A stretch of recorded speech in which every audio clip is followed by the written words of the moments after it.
Hi guys, and welcome back to the channel. Today we are featuring this absolutely bonkers watch. This is the Oris Bamford Watch Department Mission Control Limited Edition piece. There's only going to be 250 of these units made worldwide. Now we all know the brand Oris, but Bamford, that's a different matter. George Bamford started the company and he had a Rolex Daytona and basically wanted it to stand out from everyone else's. So what he did, he had it DLC coated. Now this was back in the 70s and not so many people were doing that then. And he started getting orders, lots of orders in fact. So much so that in 2017, the big watch group LVMH took him on as their official kind of, dare I say, tuning department for their watches. And so, you know, he's made a business out of customizing watches, which is, you've got fair play to him. But before we start too far into this review, I've got to say a massive thank you to the team over at First Class Watches of Kenilworth for allowing me to review this piece. Lots of cool, interesting brands, many you may know, but some you may not. So if you're in the Midlands area, well worth popping into the shop. If you're a bit too far afield, don't worry, I'll leave a link in the description and at the bottom of the page now. All I ask, if you do contact them, please mention the channel. So let's talk sizes first.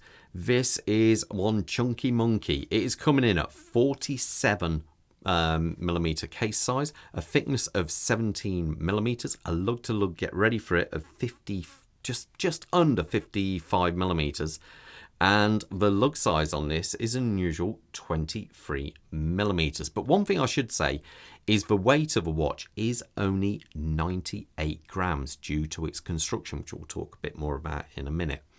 So let's talk about this dial here. Obviously there's a heck of a lot going on, but let's just mention this bit here, the timekeeping side of things. So what we've got is the all black dial. We have these applied hour markers going on around here. Now the one thing which is a bit of a shame, only the hands and the pip at the 12 o'clock position are actually illuminated, which is a real shame because I would love to have seen far more lume on this, because it's just screaming out. If it's a kind of modified watch, I would want to go absolutely bonkers on it. But anyway, there you go. So that is the timekeeping side. We have these fantastic hands on there which look absolutely superb. We've got the date at the 3 o'clock position. Oris in their kind of cool green reminds me very much of a Kermit model. And as you can see here, Bamford ProPilot Altimeter. So you can actually get this watch in the non-Bamford limited edition style, but it does look more monochrome. So that might be your thing, I don't know. One thing I should say actually is the price of this watch. The RRP comes in at, get ready for it, £6,100. The standard model I believe is £5,300 or £400. But like ever, there will be a deal to be had, I'm sure. Now, when we look at the rest of the dial here, you've got obviously this outer scale going on here. Now, this is its party piece, because what this watch can do is give you your altitude. You know, why you'd need to know that, I don't know, but every watch company is trying to go for something a little bit different. Now, how you set this is you've got the two crowns here. This is for timekeeping. This is the altitude side of things. And how you read it first is this marker up here. So where I'm based, I'm around about just over 100 meters above sea level. And it's kind of right, to be fair, so I can't fault it. You can obviously go all the way much further around, you know, but it is kind of quite cool how they do it. If you get the standard one, you can either have a metric or a imperial actual arrangement. I personally prefer the metric myself. So anyway, how you set it is all to do with this crown down here. This is unscrewed at the moment. As you can see, we've got a little red ring here. You basically pull it out to its next oh no, that is actually pulled out. And what you can do, sorry, there it is, sorry. Now you need to know the air pressure where you are, and then you can rotate this. Now, one thing I must say, it does feel very clunky, but that's how you actually set it, like that. Now let's set this back, so I believe I was round about there. Now, the watch does feature 100 meters of water resistance, but not when this crown is open. So it is imperative, if you're going to get it wet, press that in, which locks it in position, and then screw it down.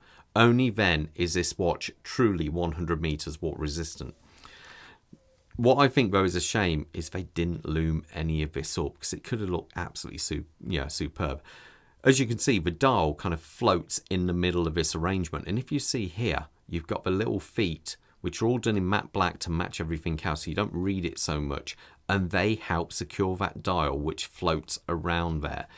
You do have a slightly larger footprint there, which holds it in. But what that does is actually hide the stem, which goes through to that movement. And that's why that one there is that little bit thicker.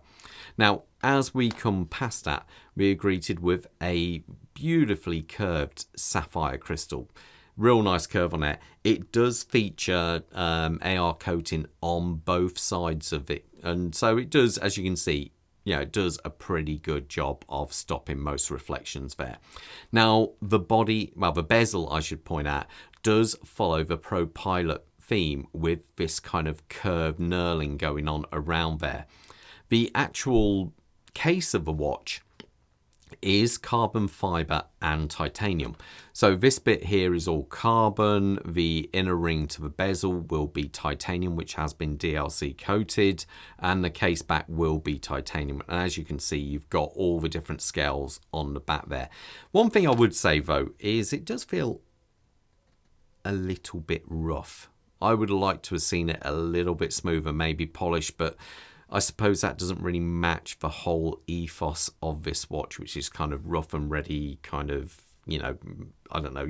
Who would buy this? I suppose if you're suddenly going to trek up the side of a mountain, something like that, you'd want to know your altitude. Well, hey, there you go. This is the kind of watch for you.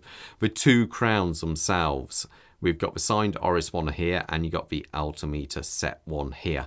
They're nice and chunky. Obviously this one is larger, so to allow you to actually unscrew it more easily. Obviously the one up for the timekeeping you're not going to use so much. But either way, they are, they suit the watch ever so much. And being up here, I suppose you don't need quite so much of crown guard protection, because you are sort of protected by the actual lugs. So anyway, underneath the hood back here, we do have what Oris call their caliber 793-1. What that actually is an SW301, which was based on the ETA 2892. But what ETA Salita do, which is an improvement over the ETA form, is give it 56 hours of power reserve. Now, I did put this one on the time grapher, and to be fair, it was a little bit unsure at first, because it was hard to get a reading, because obviously the movement is right away inside the middle here, and it's hard to get the sensor to actually touch the crown. But in the end, I was getting it to around about 0 seconds. So, the movement is a very good quality movement. I really do like the one in this. So, I would expect that kind of reading. The strap on this watch is a kind of sail, I don't know, would you call it, sailcloth, or like a Kevlar type strap. You've got obviously the yellow to match all the yellow on the dial underneath, and the actual, which I do love their buckle system there, the sort of like, let's face it looks like the plain seat belt, is superb. Really, really good.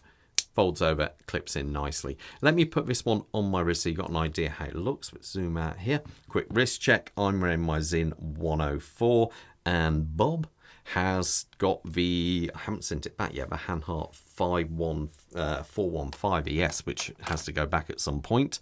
My wrist size is 7¼ inches. Works out to around about 18.5 centimeters, and it's not done up tight. I don't want to do that. As you can see, it is quite a chunky monkey. Borderline, if it's kind of just about fits my wrist size there. But, it is kind of a very cool watch. Is it a kind of watch I'd go for? I don't know about that, but let me know in the comments what you guys think. Anyway, all the best, guys, and most importantly, stay safe out there. Take care. Bye.